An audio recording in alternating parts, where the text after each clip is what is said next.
Well, greetings and salutations, everybody. Welcome to the John Campea Show here on my YouTube channel. Of course, I am your host, John Campea, and as always, I am humbled and honored that you guys would choose to spend a part of your day here with me. And why not? We're all amongst friends talking about some of our favorite things, movies and television and all other stuff in between. It's so great to have you guys here with me today, as we got a whole bunch of stuff to talk about here today. Now, here's how today's going to run. I've got a couple of items in the world of movie news that I want to talk about, and then I'm going to go over to the questions that you guys have sent in to me. Now, how do you send a question in to me to have it on the John Campea Show? It's simple. For now, you keep emailing the John Campea Podcast at gmail.com. That's the John Campea Podcast at gmail.com. Now, over the coming week, I'm going to be changing that email address to the John Campea Show, but for now, it's still the John Campea Podcast at gmail.com. And then after that, I'm going to save a few minutes to take some questions from you guys who are watching live. But instead of taking your questions from the live chat board, I've been doing something a little bit different lately. I've been taking your live questions via Twitter. So don't start sending them in yet, because I won't notice them yet. But a little bit later in the show, for those of you who are watching live, you can tweet questions to @JohnCampea. So just start your Twitter message with @JohnCampea, then put in your question, and maybe you'll get your live question on the show. All right, with all of that out of the way, let's get going on the first topic. And the first topic today, long time coming, but it's being reported that Avatar 2, the long and quite frankly overdue sequel to the first Avatar, starts shooting principal photography this week. Now, this is kind of significant because I'll be honest, even though they're saying principal photography starts this week, there's a part of me that still highly doubts it. I mean, there have been so many release dates. I mean, at least 3 times, minimum 3 times.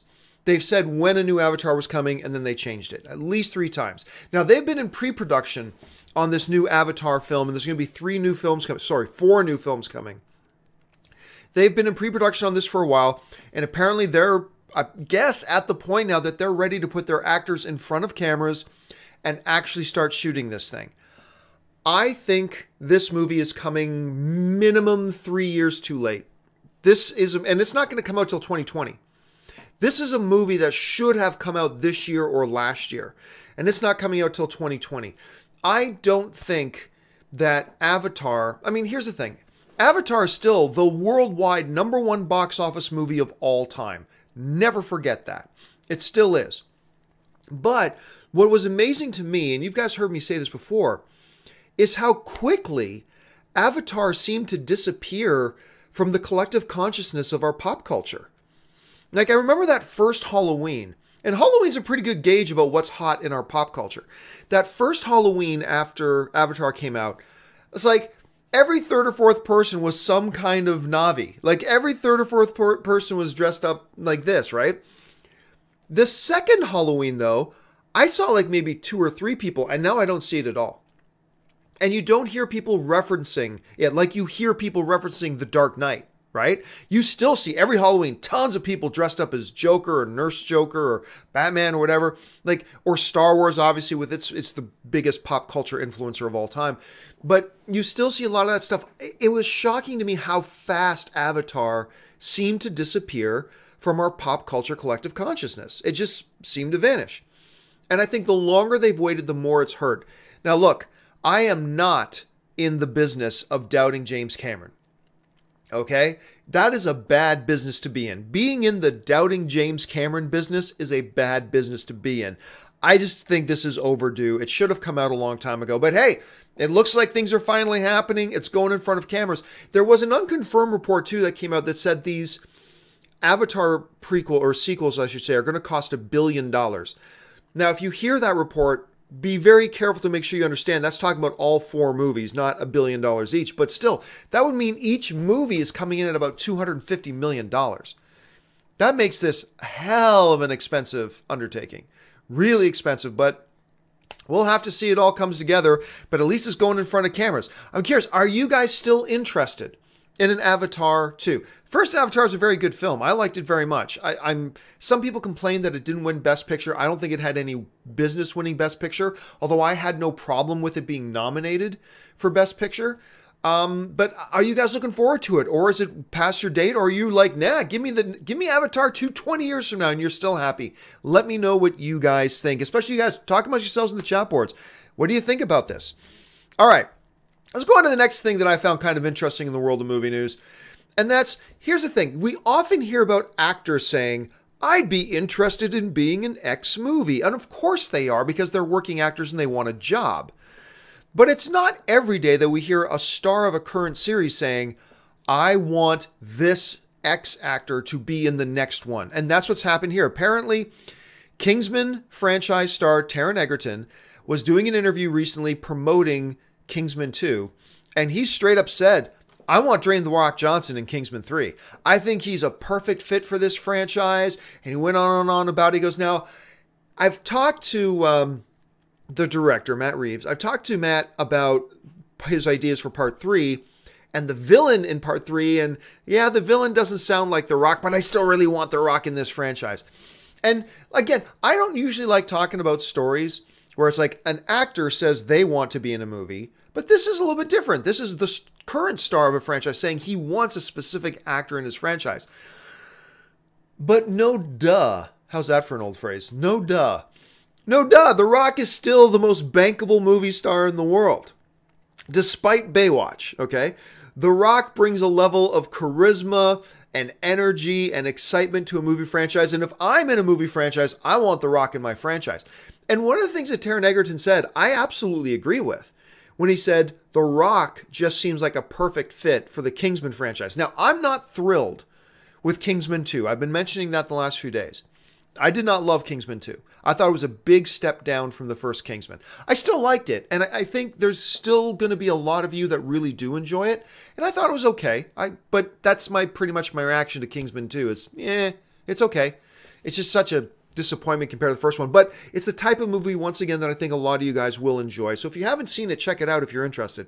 But yeah, The Rock, that type of charisma we were talking about, that type of charm, that type of a wink of the eye and a glitter in his teeth, he would be a perfect fit for this franchise. Now, again, probably not the villain role like what Taron Egerton was originally kind of envisioning for The Rock, because he says he's talked to Reeves and says it's not really a good match for the villain, but who knows? Would you guys be interested? Number one, are you even interested in seeing a Kingsman 3 at all if you've seen Kingsman 2, because maybe you didn't like it?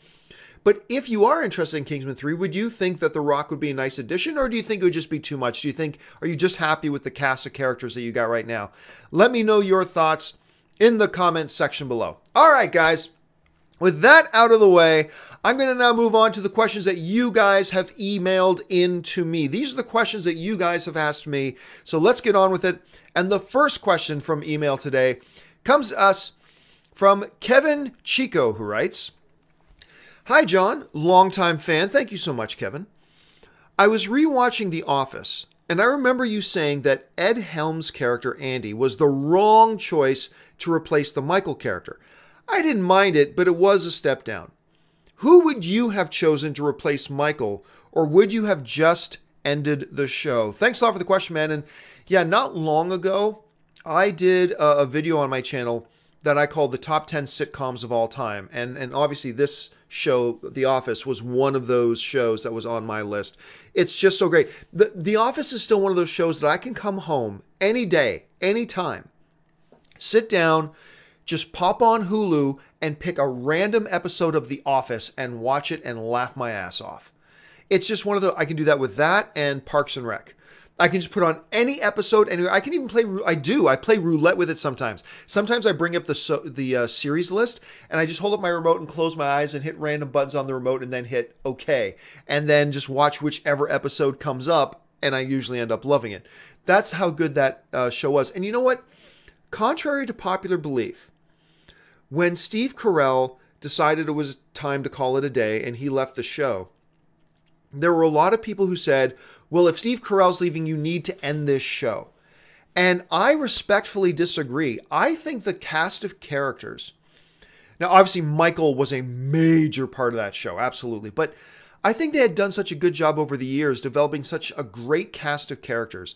I do think had they done things right, The Office was a show that could have lasted another 3 seasons. I really do. I really believe that. I believe they had enough strength in that franchise that had they handled it properly, I think it could have been something pretty special and could have gone on another 3 seasons, like I said. Instead, they made a couple of wrong moves. They didn't handle their existing characters right. And I believe it only lasts like another season, season and a half. Anyway, the biggest mistake I think they made, as is alluded to in the question, was they made Ed Helms' character, Andy, the new focus of the show. They made him the new boss of The Office. And that was a horrible decision. And I'll tell you exactly why they made that decision. Nobody thought it made sense, but Ed Helms was hot because of The Hangover. At the time, Ed Helms was the big name because The Hangover was this huge mega success, and he's the hot name right now. Never mind the fact that all throughout the show that Andy had been on the show, he was suspended a couple times because remember he had the anger issues and he was punching holes in walls and they suspended him. Never mind that the show constantly reminded you that he was one of the worst salesmen on the team. He was one of the worst employees, all that kind of stuff. And then all of it, but because Ed Helms was so popular because of The Hangover, they let that dictate their creative decision. And they made Andy the new boss character, which nobody wanted. Nobody wanted. So who should have then become the new boss of The Office? I think there are 3 very good choices. 2 of them are obvious. One of them's not so obvious. The one obvious one is obviously this guy right here, Jim. You can make a strong argument that besides Michael, Jim was the main character of the show. I mean, the Jim and Pam storyline for the first 5 seasons was like the main storyline of the entire show. Michael didn't even have as important storylines. He had a couple of minor storylines like with Jan and things like that, but really the main storyline of The Office was Jim and Pam. The second person, oh, and remember, Jim was the manager of The Office for a while, remember? And the parent company wanted to groom him for management, so it would have made sense to make him the new lead of the show. The other obvious choice would have been Dwight. Dwight was the comedic heart of the show. And he was like Michael's right-hand guy. So in many ways, it would have made sense to make Dwight, played brilliantly by Rainn Wilson, to be the new boss. The third one, which is one I don't think a lot of people would see coming, but to me it makes total sense, would have been Pam. Because you could make the argument Pam had been there the longest. She'd been there as long as Dwight and Jim, but she had been there for a long time. She had elevated positions several times. She knew all the administrative stuff at the position. It could have made an interesting dynamic to make her the main character. So she was great to anybody. Look, Craig Robinson's character would have been a better boss. At the end of the day, anybody other than Andy in that show could have lasted longer. That's just my thoughts on it. Maybe you disagree, and that's totally cool too. Jump into the comments and leave your thoughts. All right, let's move on now to the next question. And the next question today comes to us from Jake Smith. And Jake Smith writes, speaking of Kingsman, I watched Kingsman: The Golden Circle the other day, and I enjoyed it, but would agree it is a much weaker film than number 1. Am I right in assuming Matthew Vaughn takes the brunt of the criticism for it? If so, what are his chances of being chosen to direct Man of Steel 2, especially with Warner Brothers still hoping for a prospering DCEU? Well, thanks a lot for the question, man. And yes, I do believe that the main brunt of the fault for Kingsman 2 not quite living up to what it should be lies with Matthew Vaughn. However, Matthew Vaughn has earned the right to have one bad day at the office. Even, I say this all the time, even Steven Spielberg has had a bad day at the office. So yes, does the lion's share of the fault lay with Matthew Vaughn? I think yes. But let's not forget, too, that the lion's share for the credit for how amazing that first one is also lies with Matthew Vaughn. The only reason we're disappointed with Kingsman 2 is because of how good of a job Matthew Vaughn did on Kingsman 1.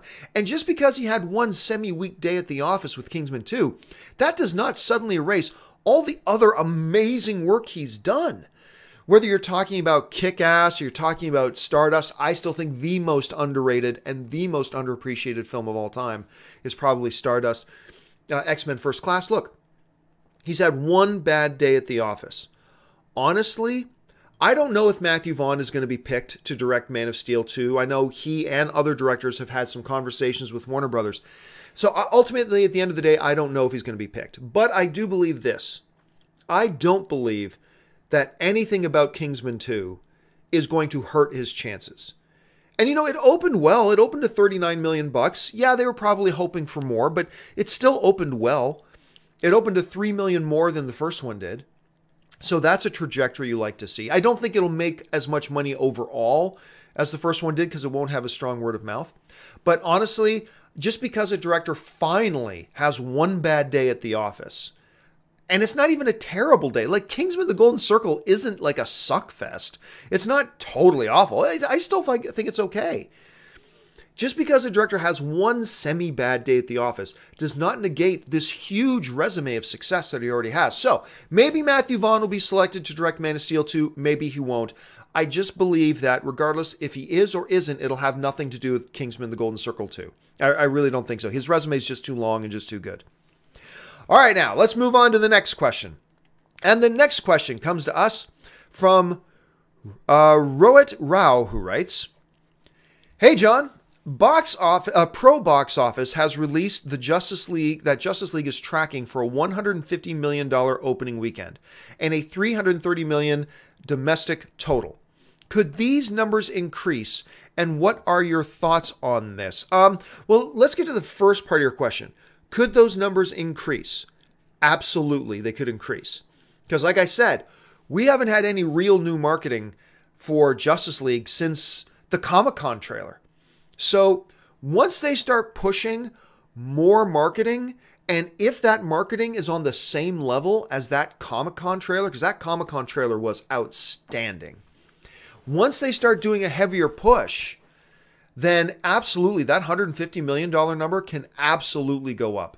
Because I think that number is assuming like, hey, if the movie opens 2 weeks from now, it would probably make $150 million opening weekend. I'm comfortable. I think that's a good guess. I think $150 million is a good estimate. But between now and what is it, November? I can't remember the date. Is it November 13th, 14th? Anyway, but between now and November, when that movie comes out, 17th, I think it is. Anyway, when that movie comes out, there's going to be a lot more marketing. There's going to be more trailers. It's going to do nothing but increase the excitement for the film. I honestly believe that at the very roof, it's possible. I wouldn't bet on it making $200 million, but I believe $200 million could be the best case scenario. I think it's possible. I'm guessing around 170. I'm thinking Justice League will make more than 150. I'm thinking 170 is what Justice League makes in its opening weekend. Now, my mind could change on that too, because I could watch all the trailers and have my socks blown off and say, no, that number's got to be higher. Or maybe the marketing comes out and it sucks, and I got to go, okay, the number's got to come lower. Right now, I'm gonna aim for higher than that 150 mark. I think 170. But again, we still got a ways to go. We're about 7 weeks out. Let's see what comes out. Let's see what they do to get the crowd and the audience excited about this movie, and then let's form what our numbers are. But honestly, for a guess and an estimate this far out, 150 is probably a pretty good number, but I think it's going to come in higher than that. All right, let's move on now to the next question. And the next question today comes to us from one of my Patreon supporters, Taylor. And my Patreon supporter, Taylor, writes, "Hey, John, thanks for the great show." Well, thank you for watching, Taylor. "Prequels excluded, which franchise or movie universe has taken the biggest nosedive? I would have to say, coming off Lord of the Rings, The Hobbit was the biggest disappointment. Thanks." Well, I mean, and my side graphic here is going to give away what my answer is going to be in a second, but I don't know that The Hobbit qualifies, because overall, The Hobbit was still positively received. I mean, the worst critic rating on Rotten Tomatoes for any of the 3 Hobbit films was 59. That still means that a majority of the critics liked it. And I think the lowest fan rating was about a 72. So generally speaking, and I think like the highest Hobbit movie was like a 75 critic rating. So generally speaking, the Hobbit movies were still well received in general. Was it a decrease in quality from the first set of Lord of the Rings films? Absolutely it was. Absolutely. But I don't think it's that drastic. I think it's clearly a step down, not that drastic. Not compared, at least, to things like this. The Highlander, for some of you who know, and any of you who have read my top 10, my blog post on the top 10, my favorite top 10 films of all time, The Highlander, the first one, has been on my top 10 list for as long as I can remember. There's something about that movie that hits me the right way. And you know, all the films on my top 10 list, I say this before, but all the films on my top 10 lists, everybody looks at, whether they agree or disagree with it, they look at my films and go, oh yeah, I could see why you'd have that there. And yep, that one, that. It's always when it comes to the first Highlander that people go, Highlander? Really? You've got Highlander on your top 10 favorite films of all time? Yep, unabashedly so. I love that franchise. And then came this film, The Highlander 2: The Quickening, which just took a massive dump all over everything that was great about the first Highlander, turned the Immortals into aliens. All that MacLeod had to do to bring back Ramirez is just to scream at the heavens, Ramirez, I need you! And then lightning will flash and poof, Sean Connery comes back to life. Such a horrible movie. No movie franchise has ever, because I believe The Highlander could have been, to this day, one of the premier franchises in film history, had they followed up the first one properly and not laid that huge egg with Highlander 2. And, the franchise, the Highlander franchise has struggled to recover really ever since. And they've tried a lot. They put out many other movies, a couple of TV series. It's never recovered from that horrible piece of garbage known as the Highlander 2. To me, that is the biggest nosedive ever. The other one doesn't really qualify as a franchise, but it could have become one of the great comedy franchises. It was Billy Crystal and Robert De Niro. They did this comedy a bunch of years ago called Analyze This. And it is one of those highly underappreciated and underrecognized comedies. It's a wonderful, wonderful film. Caught a lot of people like me completely off guard. Could have been a long-running franchise of comedies because, you have a therapist and this mobster, and it's a great setup, looks wonderful. A little bit like Sopranos on the surface, but this is straight-up comedy. And then Analyze That came out, the sequel. So bad. So bad. So those are the ones that I really think got derailed, whereas The Hobbit was a clear step down. But again, each one of them was overall kind of positively received, so I actually think that one doesn't quite qualify. Anyway, that's just my opinion. Maybe you guys have totally different ones. What are some film franchises that you think took the biggest nosedives, whether it was the second film, third film, fourth film, whatever? Which ones? I know a lot of people, I've seen some people in the chat board right now mentioning The Matrix. The Matrix is one that they felt took a huge nosedive and stuff like that. Hold on a second. I got to ban some homophobe asshole out of the chat board. Let's see. There we go. Okay. Anyway. Which are ones that you think would qualify for that? All right. Let's move on now to the final question today. Remember, maybe now's a good time that you guys can start sending in, for those of you watching live, you can start sending in some tweets. If you want to get a tweet, one of your live questions on the show, tweet me at John Campea. And now I get to the final email question today. And the final email question today comes to us from P. Drew Russell. And P. Drew Russell writes, Hey, John, big fan. You said the closer we get that we won't hear of a push of Justice League should be on track. But Thor Ragnarok is being released on November 3rd, and advance tickets went on sale 2 weeks ago for it. With the lack of advance tickets for Justice League, shouldn't that be a red flag that it will indeed be pushed? Thanks, and bring on the filthy. Well, thanks a lot for the question, man. And, okay, sure, yes. A couple things to keep in mind here. Thor Ragnarok, which comes out 2 weeks before Justice League, like it comes out 2 weeks earlier than Justice League, has put out 2 or 3 more trailers since Comic-Con. Justice League has put out none. Thor Ragnarok comes out 2 weeks before Justice League, and you could start buying advance tickets to it weeks ago. There are no advance tickets for Justice League yet. Now, for you guys who've been watching me the last month or so, I have said that it is possible that Justice League gets pushed. But to me, if it gets pushed, that's only good news, because all that means is that Warner Brothers is completely committed to making the best movie possible. So there are some people who hear that even the idea of Justice League being pushed as a criticism or as bad news or as, whoa, Justice League is pushed. To me, it's like, no, man, if it gets pushed, that means Warner Brothers just wants to make sure they put out the best movie possible. I see nothing wrong with if Justice League got pushed. You've heard me say this. I see nothing wrong. No, that doesn't worry me at all. As a fan of comic book films, that doesn't worry me in the least. Okay.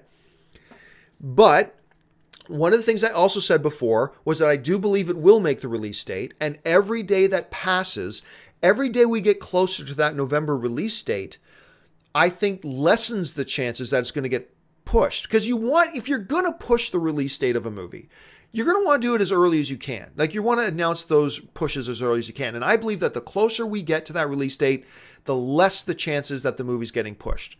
Now, however, the question does bring up just some interesting things worth at least noting and discussing. Okay, I say that I still think the movie's going to hit its release date, but you do bring up some valid points. We've had no new significant promos for Justice League since that Comic-Con trailer, whereas Thor Ragnarok has put out several. We haven't got advanced tickets available yet. Thor Ragnarok's had theirs available forever, and that movie comes out 2 weeks earlier. Fair point. Fair point. I still believe I think we've crossed the threshold. I think there would have been a drop dead date where if you're going to push Justice League, you got to do it by this date. And honestly, I think we've already passed that date. I feel like it might be a little bit too late to push it at this point. Yes, no more significant promos lately. Yes, no advanced tickets yet. But I believe those things are coming. I think they're coming, and I think, look, they've been doing, and I know a lot of people are in denial about this, and that's fine if you want to be in denial. They have done significant reshoots, significant post-production work, significant work on this film to make it the best that they can. And that may have pushed their marketing plans a bit. As far as I know, they're still working on the film, which is awesome news. They're still working on it to make it the best they can. Warner Brothers is not adopting a good enough attitude. Warner Brothers is refusing to have a good enough attitude. They want the best possible product they can get. And I think that's great. So I do think we're going to get more marketing. I do think we're going to get those advanced tickets. I think it's coming soon. Really, it has to be soon. But again, it's a valid question because you raised some valid issues. Sure. But again, and I don't think they will push it, but if they push it, do not panic. Do not take it as some kind of terrible, ominous sign. Take it for what it is, a really good sign that Warner Brothers has said, screw the release date. We're committed to making the best movie possible. So be cool. If they do push it, and I don't think they will, but if they do, just relax. Take a deep breath. Everything will be fine. Everything will be fine. Hey guys, before I get to the Twitter questions, I want to mention that, a couple questions ago, one of the questions came in from one of my Patreon supporters. Time for my daily advertising, my commercial break here to do my shameless plug for my Patreon. But my Patreon supporters are the ones who make the John Campea Show possible. You guys know I left my corporate overlords. I didn't want to do this for corporations and doing a corporation's bidding anymore. I wanted to do this completely independent, and that is made possible by you guys supporting me on Patreon. My Patreon supporters get audio-only versions, so you can listen to it as a podcast for both the John Campea Show and Star Wars Talk Tuesdays. We have an exclusive Facebook group. We have exclusive podcasts that are only for our Patreon supporters. There's a number of benefits. Check out patreon.com/John Campea. Get all the information there and see if maybe being a Patreon supporter, maybe you like my content enough that you want to support it and make sure it can go on. If you do, awesome. Thank you so much. And if you don't, I'm just happy you're here watching. Thanks for being a part of it. So once again, guys, start sending in your tweets right now. Tweet me at John Campea. Send those in. So let's go now to that Twitter board that we were talking about. Let me check it out. I'm going to bring it up here right now and see what you guys are sending in. Let's see. Let's go to the first one here. R Drago66 writes, what actors in 2017 have lost some credibility? I say Scarlett Johansson after Ghost in the Shell and Rough Night. I disagree.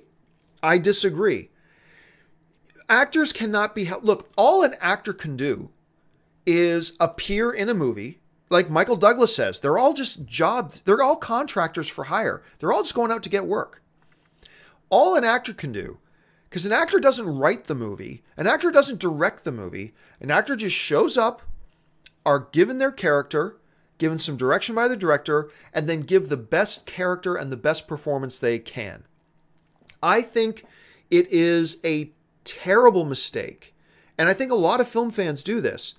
If an actor is in a bad movie, they think that reflects poorly on the actor. I disagree.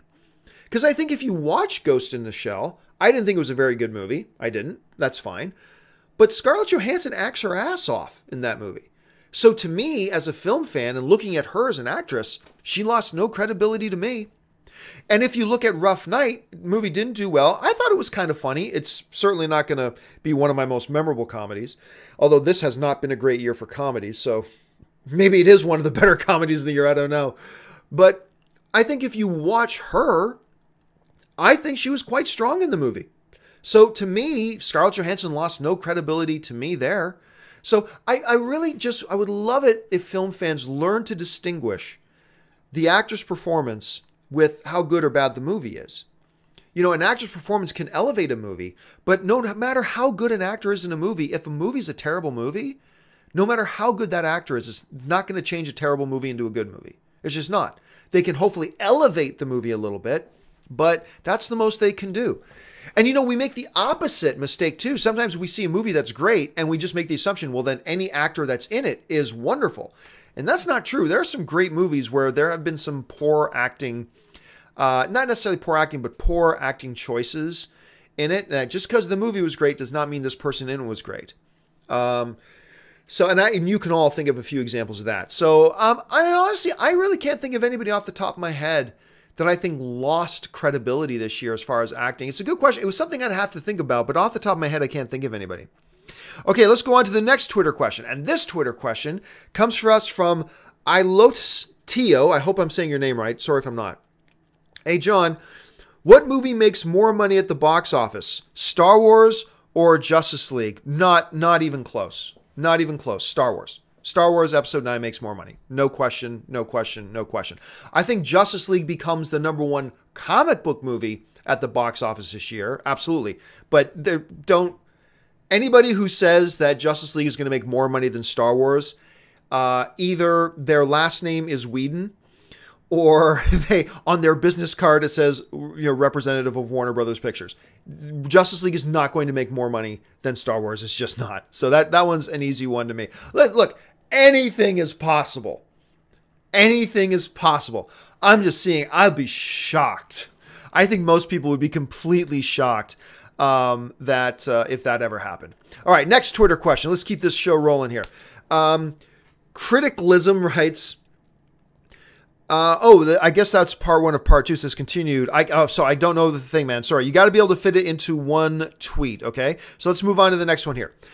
Timothy B. Osborne writes, Marvel has the Runaways dropping on Hulu in around a month.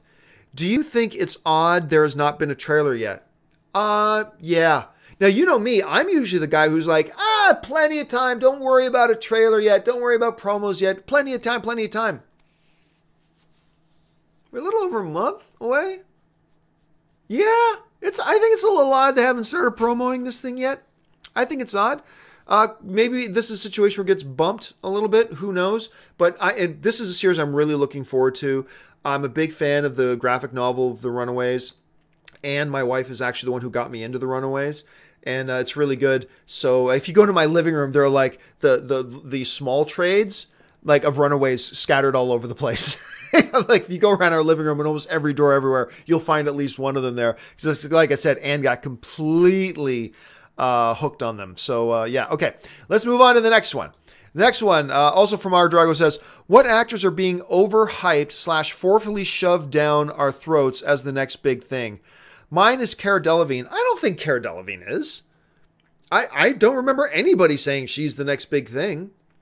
She's been in a couple of movies, but she was second fiddle in City of a Thousand Planets. She was the villain, but clearly not one of the major characters in Suicide Squad. I honestly, look, it's cool that you feel that way. Yes, I'm just saying, Cara Delevingne, that's a very odd name.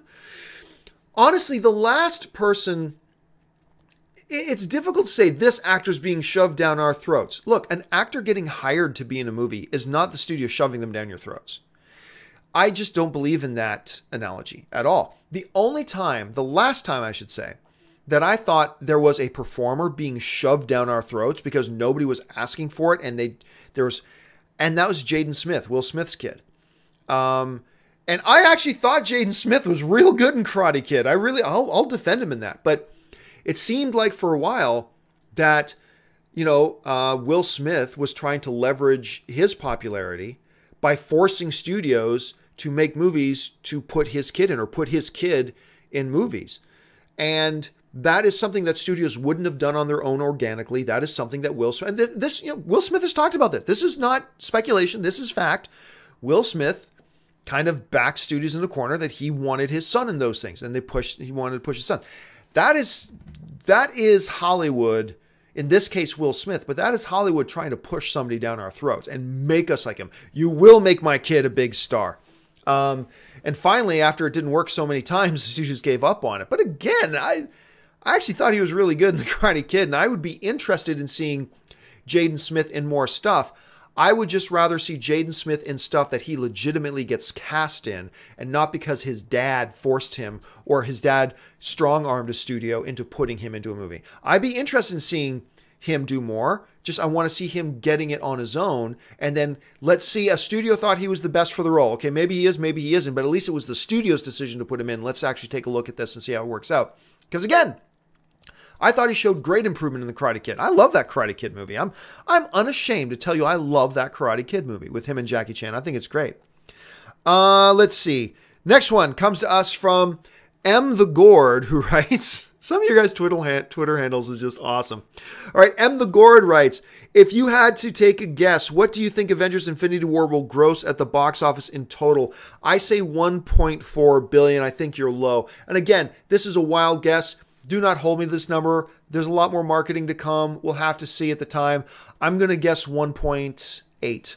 I'm going to go like a full 400 million north of you. I'm going to go 1.8.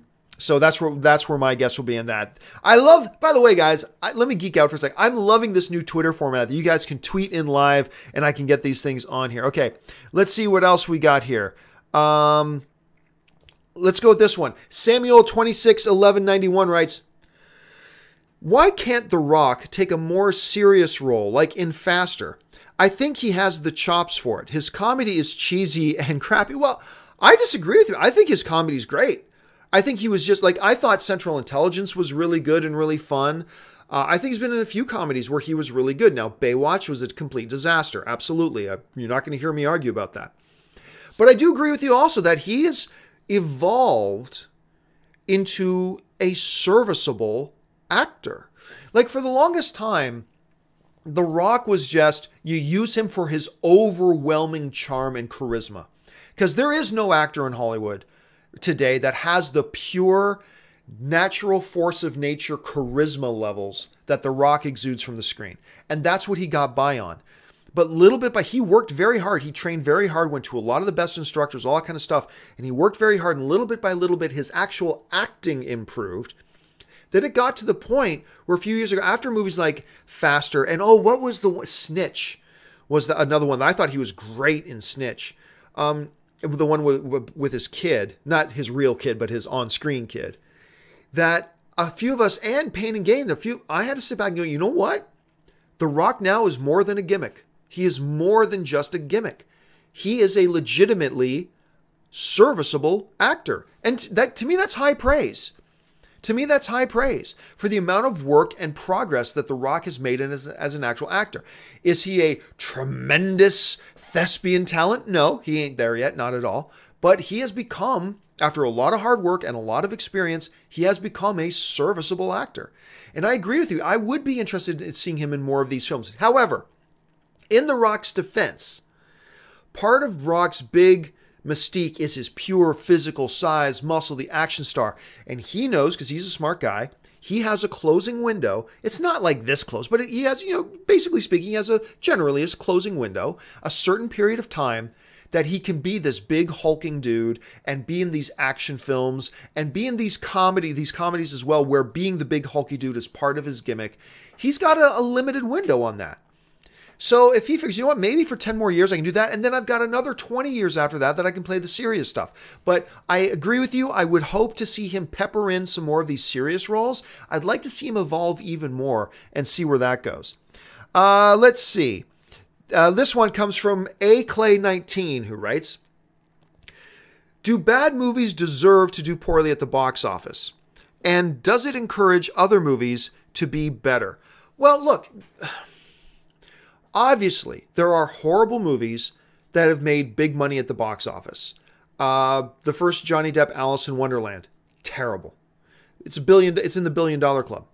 A couple of those Transformers movies, terrible. They're in the $1 billion club. Obviously, we have seen examples where terrible movies make big money. However, no matter how much money a bad movie makes, it would have made more money if it had been good. And if the audience liked it, and the audience wanted to come back for multiple screenings, and the audience wanted to bring their friends because they loved it so much, now they want to bring their significant others and their friends and their families to come see it too, so they can enjoy it as well.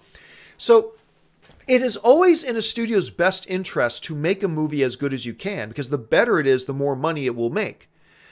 Just because it's bad and makes money doesn't mean it did as well as it could have done if it was a better movie. Do bad movies deserve to do poorly at the box office? Absolutely they do. Bad movies deserve to do badly at the box office. Because, the opposite of that is also true. Good movies deserve to do well at the box office. But look, we've seen tons of examples of great movies that did not do well at the box office. They certainly did better at the box office than they would have if they'd been pieces of crap. But, so absolutely, and that does encourage studios to hopefully try to make better movies if they can. Okay, let's take a couple more here. We're starting to run out of time, but I'll take a couple more of you. You guys keep tweeting in all these questions, which is great. Next question comes to us from Perseus18. And Perseus18 writes, what are your thoughts on the Venom movie's principal photography delay? Thanks. I think it's perfectly fine. I've got no red flags for that. They had just announced the movie. They were still working out their overall strategy for what their Spider-Man or Spider-Man-less universe is going to be, like with Silver and Black and that, as well as a couple other major properties. And they decided, because of schedules, that right off the bat, they changed their schedule. It's not like they were 1 week away from starting photography and then bumped it. That could be a red flag. In a situation like this, I don't think there's any red flags. I don't think there's anything wrong with it at this point. So honestly, I think it's a non-story. Personally, I think it's a non-story. Maybe you think it's something more, but I think it's okay. Let's see. This next one comes to us from The Red, who writes, John, have you watched episodes 2 and 3 of The Orville yet? Your thoughts? Thanks a lot for the question. Yeah. So I did a review of the first episode of The Orville, the new Seth MacFarlane Star Trek wannabe comedy show. And while it had its moments, I wasn't a big fan of the original, or of the premiere episode. I wasn't a big fan of the pilot. But I've had a lot of you guys tell me, hey, John, it gets better. Like episode 2 is better. You should check it out, all that kind of stuff. I have not had a chance to do that yet, but I will. Actually, I'll let you guys in on something. Later today, I am, as many of you guys know, my wife Anne has now been gone for 3 weeks. She is off in Hong Kong for work because she's a big, important person at Hasbro, and she's off in Hong Kong. She's been there for like 3 weeks. She's going to be gone like another month. And I get a little stir crazy here at the place by myself. I don't do well without Anne around. I get grumpy and I get miserable and I get whatever without Anne around. Anyway, I like to pretend like I'm this totally independent, badass Italian dude. Not true. When Anne's not around, I don't do very well. So she's gone. Anyway, I had one of my fans, one of my viewers, write to me and say, you know what, John? come to Vegas for a few days. Bring your production equipment, come and work in Vegas for a few days, get your mind off things, relax a little bit, make your videos and relax and blah, blah, blah. And it's all being covered for me, which is amazing. So a big thank you to my viewers who are making this possible for me. So yeah, I get to go for a free trip to Vegas. I'm going to leave later today. So actually the John Campea podcast for the rest of the week is actually going to be done from Caesar's Palace in Las Vegas. So I'm pretty excited about that. Should be a lot of fun. Anyway, so I have not had a chance to watch the Orville episodes 2 and 3 yet, but I will get around to that while I'm out relaxing in Las Vegas. Thanks a lot for the question, man. Let's see. What else do we got here? Let me just reboot it here. Okay, another one. Another one about Avengers. Trevor Valentine writes, do you think Avengers Infinity War will surpass Titanic or possibly Avatar's box office chances? I don't think so. Because, like, remember, Titanic was like 2.7 billion.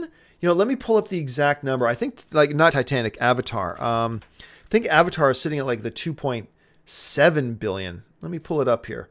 All time, worldwide. Yeah, Avatar is 2.7 billion. Titanic is just rubbing up against 2.2 billion. I don't think so. Because remember my number of like 1.8, and you can say, well, 1.8 isn't that far from 2.2. Yes, it is. It's $400 million away from 2.2. No, I don't think it'll match. Look, anything can happen. The next Avengers movie could be called The Next Citizen Kane and be considered the greatest movie of all time. Then who knows? Maybe it cracks 2.4, 2.5. Sure, it's possible. I would not put money on that, though. I think it's going to come in under 2 billion. Very strong, though. I think it'll become like the third most successful comic book movie of all time. But do I see it actually hitting that number? No, not myself. I don't see it doing that well. All right, guys, that will do it for me for this installment of the John Campea podcast. I see, even I'm still doing it. This is the John Campea Show now. Give me another 2 or 3 weeks before I start getting that straight. Of the John Campea Show, thank you so much for joining me. Hey, listen, guys, I want to hear more of your input. I've been hearing from a lot of people what you think about the new live Twitter stuff. Let me know what you think. Do you like it? Do you like the setup of it? Do you think it flows a little bit better? Let me know what you think. Also, guys, if you're here and you're not subscribed to my YouTube channel yet, what are you waiting for? Click on that subscribe button. Become a subscriber to my YouTube channel. Make sure you follow me on social media, on Facebook and on Twitter, simply at John Campea. Guys, again, seriously humbled and honored that you would choose to spend a part of your day here with me and the rest of us, the movie fans, to talk about our favorite thing, movies. Thanks for joining me. I deeply appreciate it. That'll do it for me for now, guys. Don't forget, a little bit later today, Star Wars Talk Tuesdays with my good friend, former senior editor of the Movie Blog, the most knowledgeable Star Wars Extended Universe guy I've ever known in my life. Rodney Brazeau is joining me on Star Wars Talk Tuesday a little bit later this afternoon. That should be up around 1 p.m. Eastern Standard Time. So until then, guys, thanks a lot for joining me. My name's John Campea. Until then, bye-bye.